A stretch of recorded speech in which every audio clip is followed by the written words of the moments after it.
Hey, Joe Piscopo on the radio.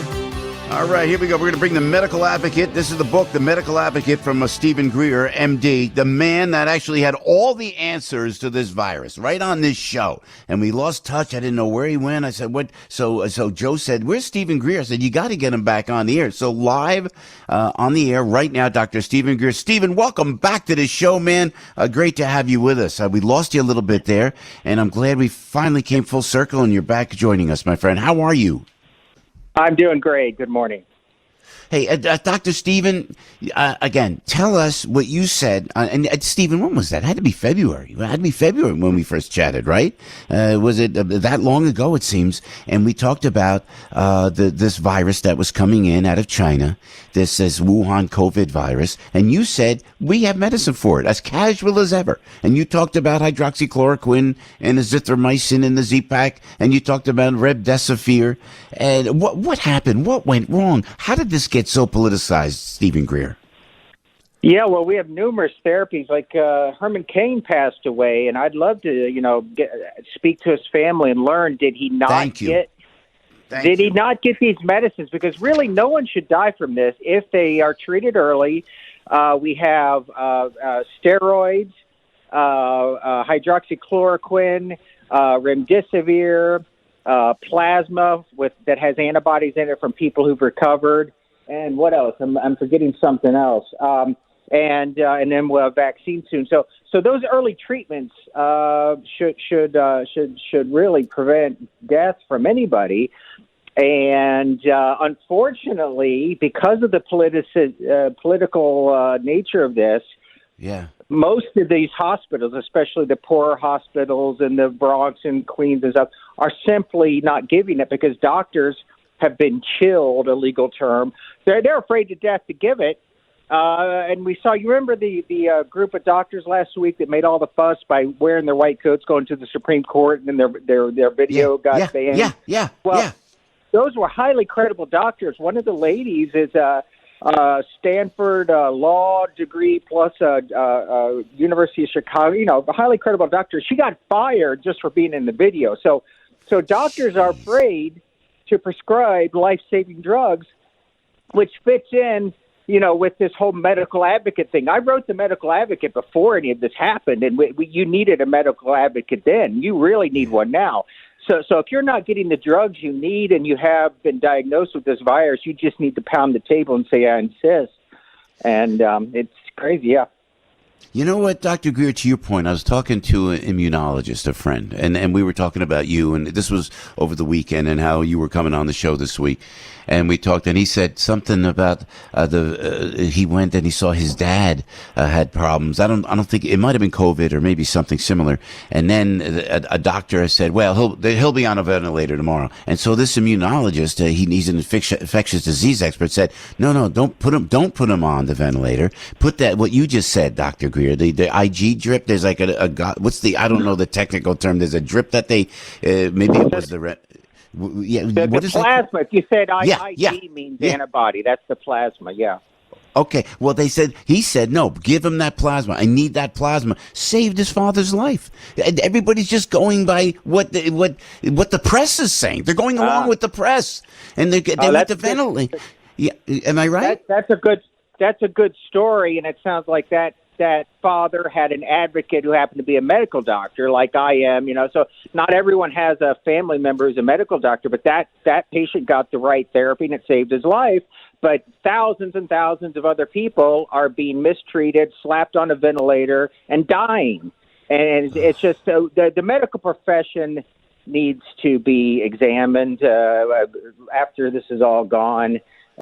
We need to really, a lot of people need to lose their medical licenses and be prosecuted. That this is beyond the pale. They're murdering people. Governor Cuomo's to blame and people like that. But it's ultimately, we have the medical license, we take the oath, and these people have betrayed their oaths. Did someone say to the governor, because I always try to give leeway and I don't want to attack anybody, Stephen, you know me, try to be Mr. Nice Guy over here, but I'm like, but honestly, with the governors that really mismanaged this and put the sick patients not only in the nursing homes, they put the sick patients in the hospitals where it infected people. Who were advising these governors? Because you told me exactly what to do. If they, honestly, Stephen, not to be patronizing, but if they listened to you, Dr. Greer, the whole landscape would have changed. You would have saved tens of thousands of lives. Was there no one in New York and New Jersey to properly advise the governors, sir? That's a big mystery why he did this. It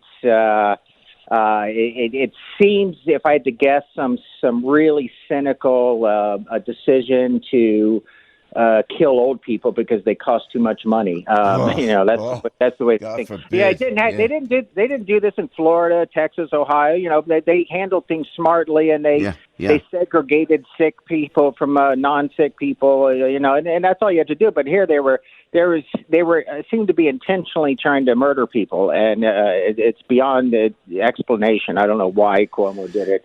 And I'm glad that since we've spoken on this show and so forth, we've gotten the snow right here on this show. We've got the snowball rolling, and now we have politicians, saying on Twitter all the time that we need to investigate Cuomo. Well, that's great, but where's the investigators? Where's the U.S. attorney who has the power to do it? Why is the U.S. attorney not lifting a finger? Do we have a U.S. attorney? We got rid of the second, where's the cops in this?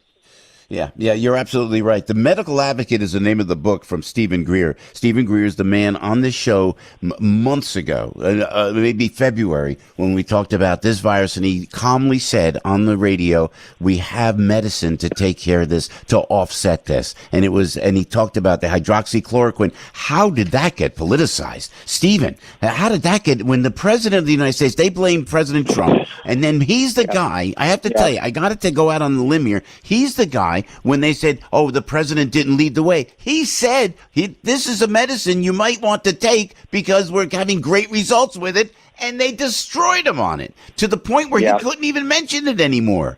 I mean, that the press is so irresponsible in that regard, and don't they hold some of that responsibility? Well, two things. Yes, the press absolutely does. Here's a story that's still months later not being portrayed in the media like it should be, and maybe it will be if I keep talking about it. Is the politicization of this anti-hydroxychloroquine thing is so bad that literally they've created fraudulent junk medical science that got into the most respected journals there are, Lancet and New England Journal, that were based on fraudulent data. Now, this is very similar. Do you remember, the Steele dossier that was concocted by the Democrats to make Trump look bad? It was a fake research group by Fusion GPS. Very similar to that, the World Health Organization, who doesn't like Trump and so forth, hired a Surgisphere, completely bogus office of like 2 or 3 people to create fake data. And that has not been reported. What I just said is not an exaggeration, okay? Now, to make matters worse, those papers were retracted once it was known there was fake data. But guess who's still using the data? Anthony Fauci is still, when he says the other day hydroxychloroquine doesn't work, in those data, he's citing the studies that have been retracted, okay? Anthony Fauci is now flagrantly out in the open, a partisan deep state hack, and needs to be fired. Well, I'm glad you're holding back this morning, Stephen. Holy moly. But you know what? While we're on that, and again, my Italians are going to get mad at me, and I know we got a break here. Dr. Stephen Greer, he is the man. He's the man. Is there a problem with the medical community, Dr. Greer? Your opinion, do they have investments in this possible vaccine? Are the government officials allowed to have and to reap financial benefits from a vaccine? And therein perhaps lies the problem, sir. Say that again, or can the government? I'm not clear. What do you ask? Is a government employee in the medical arena, and again, I don't want to pinpoint Dr. Fauci himself, but do they have investments? You keep hearing they've got investments with Bill Gates, and now Bill Gates is developing a vaccine, and that's why they will not allow any of the medicines that actually do work and actually do cure this disease. They want to wait for the vaccine because they have investments in it. Is that could just be a rumor? I'm just asking that. No. Long before this, there's been a huge problem at the CDC, which is in charge of vaccines, that all of these people on the boards and in charge, they all have huge conflicts of interest in their personal lives with stock investments, and they sit on the board. So, that's another cesspool that needs to be cleaned up. But I have a major announcement for you, and I can tell you, based on sophisticated modeling, exactly when this pandemic will end. Are you ready? Yes, November 4th. November 4th. I know. Oh, my Lord. That's a joke, but it's also true. It's also true. The day after this election is over, you're not going to hear about any of this. And it's all... And so that's important, though. So for the economy, right now, if you're a corporate executive and you're deciding, should I fire people? Should I buy inventory? How long will this pandemic go on? The pandemic's going to be over November 4th, okay? The economy...